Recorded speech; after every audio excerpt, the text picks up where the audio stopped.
In 1901, this ancient Greek artifact was discovered in a shipwreck off the island of Antikythera.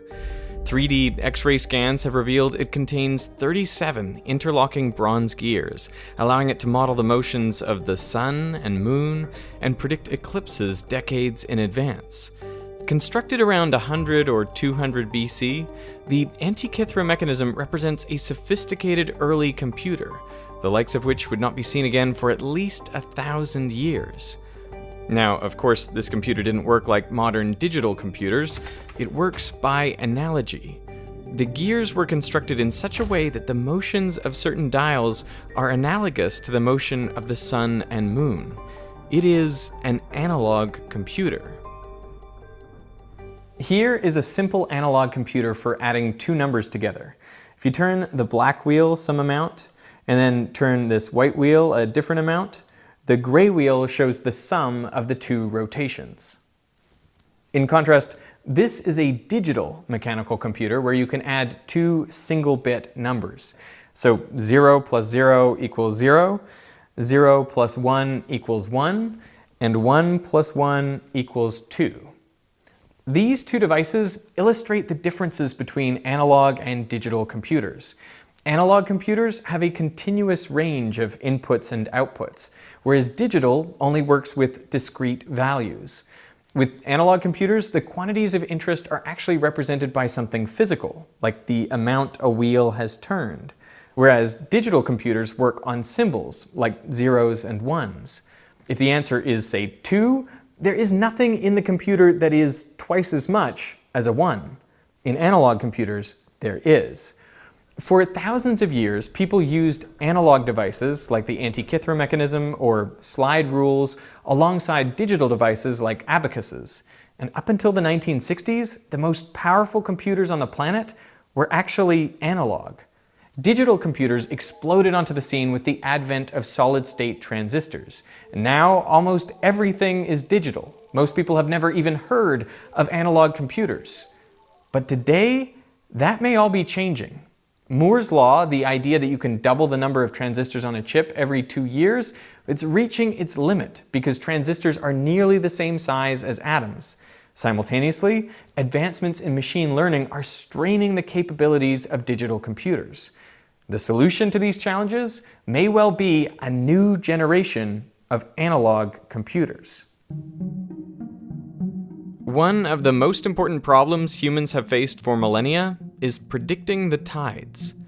Napoleon and his men nearly died crossing the Red Sea due to a miscalculation of the rising tide. And sailors routinely needed to know the tides to bring their ships into port without running aground. Most coastal locations on Earth experience too high and too low tides per day, but their exact timing varies, as does their magnitude. And this is partly caused by local factors like the depth of the seabed and the shape of the shoreline.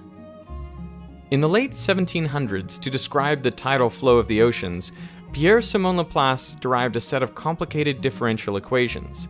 They had no analytical solution, so at the time they were basically useless. But in the process of deriving his equations, Laplace made a key finding.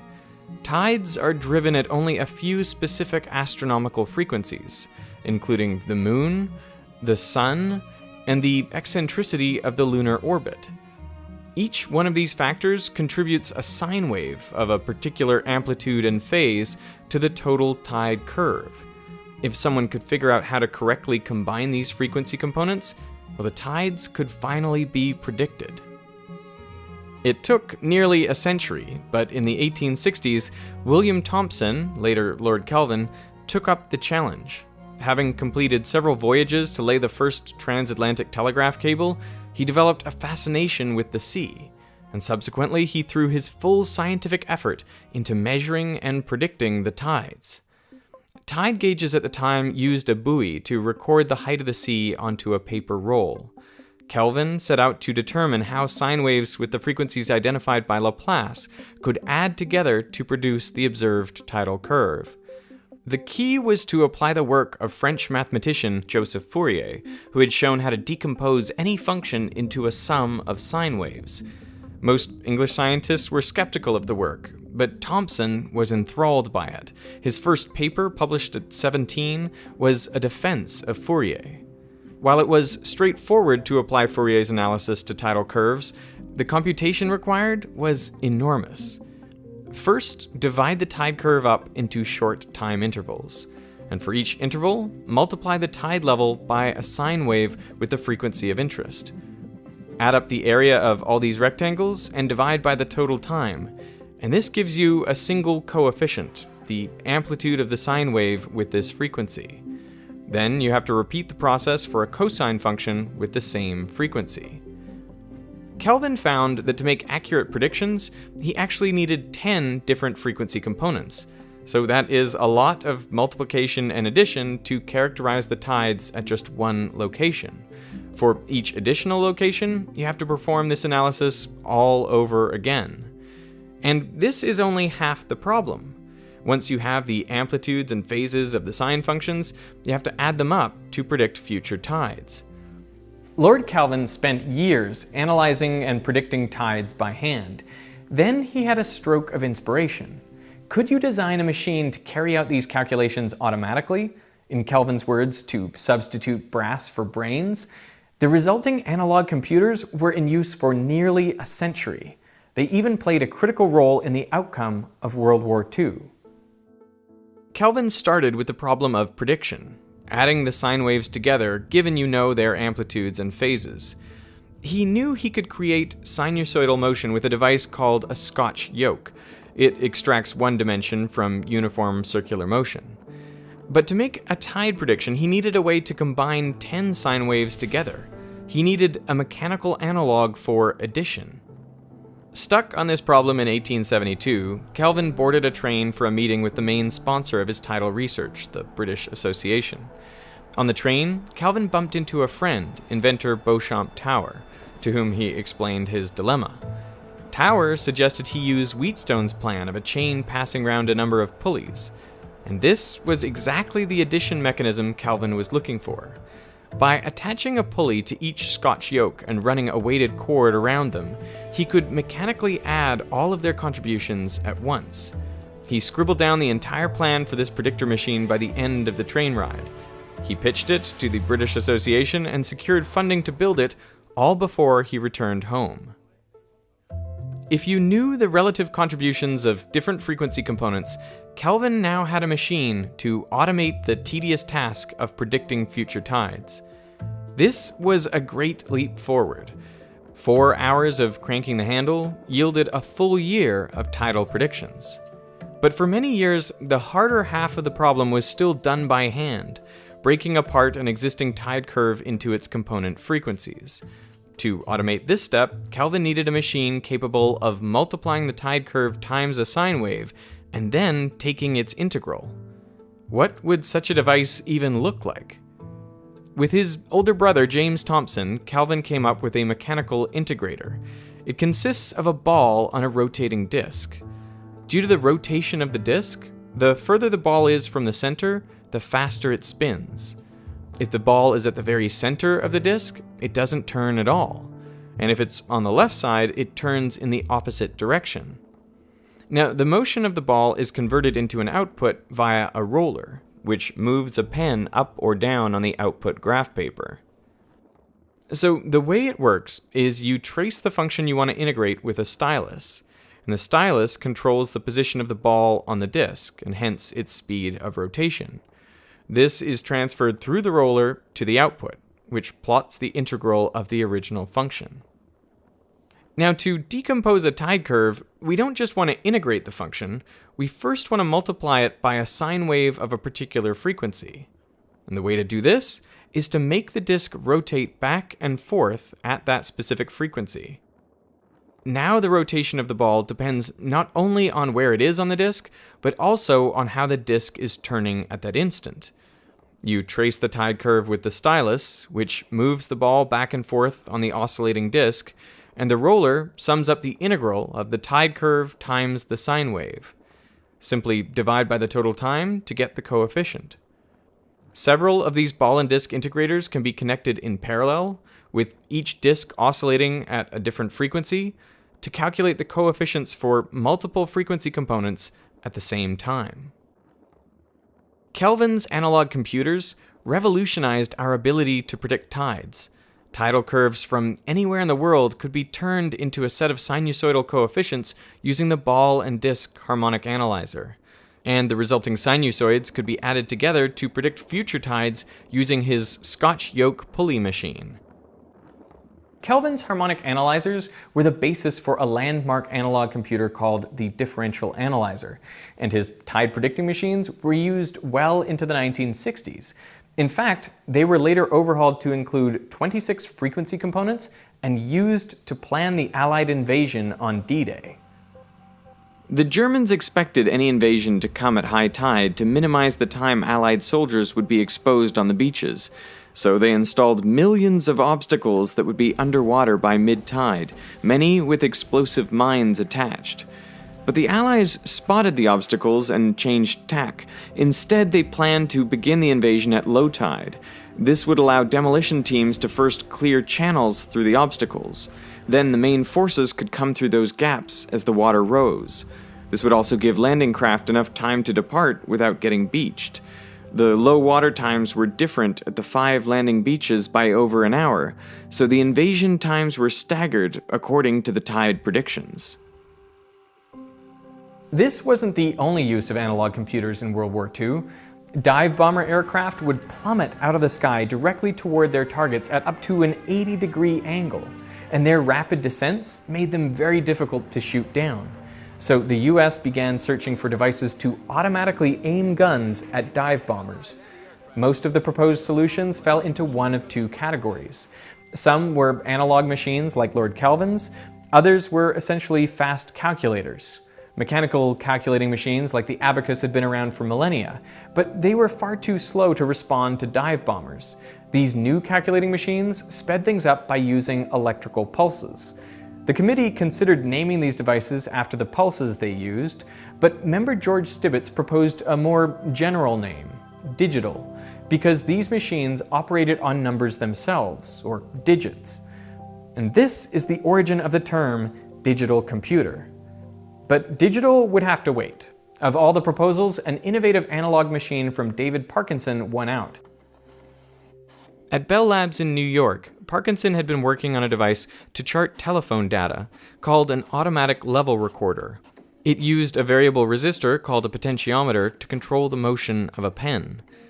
One night, after hearing reports of the harrowing Allied evacuation of Dunkirk, Parkinson had a dream that he was on the front lines. I found myself in a gun pit with an anti-aircraft gun crew. A gun there was firing occasionally, and the impressive thing was that every shot brought down an airplane. After 3 or 4 shots, one of the men in the crew smiled at me and beckoned me to come closer to the gun. When I drew near, he pointed to the exposed end of the left trunnion. Mounted there was the control potentiometer of my level recorder. When he woke up, Parkinson realized the device he was building to control a pen could be scaled up to control an anti-aircraft gun. He shared this idea with his supervisor, and after receiving approval from the military, they set out to make Parkinson's dream a reality. Researchers at Bell Labs had recently invented an analog electrical device called an operational amplifier, or op-amp. It could perform mathematical operations with voltages, like addition and multiplication. They used these op-amps to create an analog computer that could solve the ballistics equations for anti-aircraft guns. Using radar and optical sights to obtain the speed, altitude, and direction of enemy planes, the M9 gun director, as the computer was called, could rapidly calculate the correct trajectory and fuse setting. Potentiometers were used to ascertain the direction the gun was pointing. This was not the first electric analog computer, but it was an important one. In World War I, it took an average of 17,000 rounds to take down a single airplane. In 1943, after the invention of the M9, it took an average of only 90. During the war, the US invested big in analog computers. If you break down their total military budget, the third largest single expense was the development and production of an incredibly complex mechanical analog computer called the Norden bombsight. Unfortunately, they didn't get their money's worth. Designed by the eccentric Dutch engineer Carl Norden, the Norden bombsight was built to enable high-precision airborne bombing. It implemented 64 different simultaneous algorithms, including one that compensated for the rotation of the Earth as the bomb fell. The Norden was one of the most closely guarded secrets of the war. To prevent the technology from falling into enemy hands, American bombardiers carried handguns specifically to destroy it in the event of a crash. But despite its hype and funding, the Norden didn't work as advertised. With over 2,000 fine parts, it required extreme precision to manufacture. The problem with analog computers is that the physical device is a model for the real world, so any inaccuracy in the components translates into inaccuracy of the computation. And since there will always be some slop in the connections between parts, if you run the same calculation twice, you won't get the exact same answer. In the American campaign against Japan, bomber crews using the bombsight were unable to destroy critical Japanese war infrastructure. And ultimately, the US abandoned its precision bombing approach and instead blanketed whole Japanese cities in napalm. As the war progressed, digital computers gained traction. The digital and electronic Colossus machines of Bletchley Park in the UK were critical to breaking German codes. In the United States, the military invested in an enormously complex and expensive digital machine known as ENIAC. It was designed to speed up the calculation of land artillery firing tables. At the time, these were computed using differential analyzers, the analog mechanical computers based on Kelvin's harmonic analyzer. Although not finished until after the war, ENIAC demonstrated the power of digital computers. It's considered by many to be the first modern computer. What really opened the door to this digital revolution was the discovery made by Claude Shannon in his 1936 master's thesis. He showed that any numerical operation can be carried out using the basic building blocks of Boolean algebra. Two values, true or false, also notated as 1 or 0, and three operations, and, or, and not. This makes digital computers the ideal versatile computing machines. In contrast, each analog computer is an analog for only one type of problem. Furthermore, since digital computers operate on ones and zeros, they are more resilient in the face of noise. It would take a large error to mistake a 1 for a 0 or vice versa, whereas even small errors in analog computers can grow and ultimately swamp the signal. So these days, everything is digital. Our phones, computers, and internet data centers, even TV and radio is now being broadcast as digital. And the advantages are obvious. Since digital devices operate on symbols, usually zeros and ones, they provide exact answers. And repeat the calculation and you get the same result. They are robust to noise. Plus, since only a few components are required to perform virtually any computation, those components have been miniaturized and optimized, making digital computers the ideal universal computing machines. So you would think analog computers would be long gone, a relic of the distant past. But analog may now be making a comeback. There are startups actively working on analog computers. Why is this happening? What could be the benefit of analog? I wanted to put all of this into one video, but the story is too good to bury 20 minutes in, so that is coming up in part 2. Be sure you're subscribed to the channel to be notified when that comes out. I'll give you a hint about the sequel in this section of the video, which is sponsored by Brilliant. Brilliant is a website and app that uses interactivity to help you learn STEM concepts. For the sequel to this video, it would be a good idea to brush up on artificial intelligence, which you can do with Brilliant's courses on neural networks. Here you can analyze how a neural network decodes your handwriting. I also recommend their calculus courses, which are highly interactive. What's great about Brilliant is how it gets you to step through topics, answering questions as you go. And that way you can't trick yourself into thinking you already understand everything, because you're constantly putting your knowledge to the test. Personally, I find their courses challenging, which they should be, in order for you to learn anything. But if you ever get stuck, there's always a helpful hint close at hand. And more in-depth explanations are available if you want them. As the holiday season is upon us, an annual subscription to Brilliant makes an awesome gift for any curious learners in your life. And whether it's for you or someone else, Brilliant is offering 20% off an annual subscription to the first 200 people to sign up. Just go to brilliant.org/Veritasium. I'll put that link down in the description. So I want to thank Brilliant for supporting Veritasium, and I want to thank you for watching.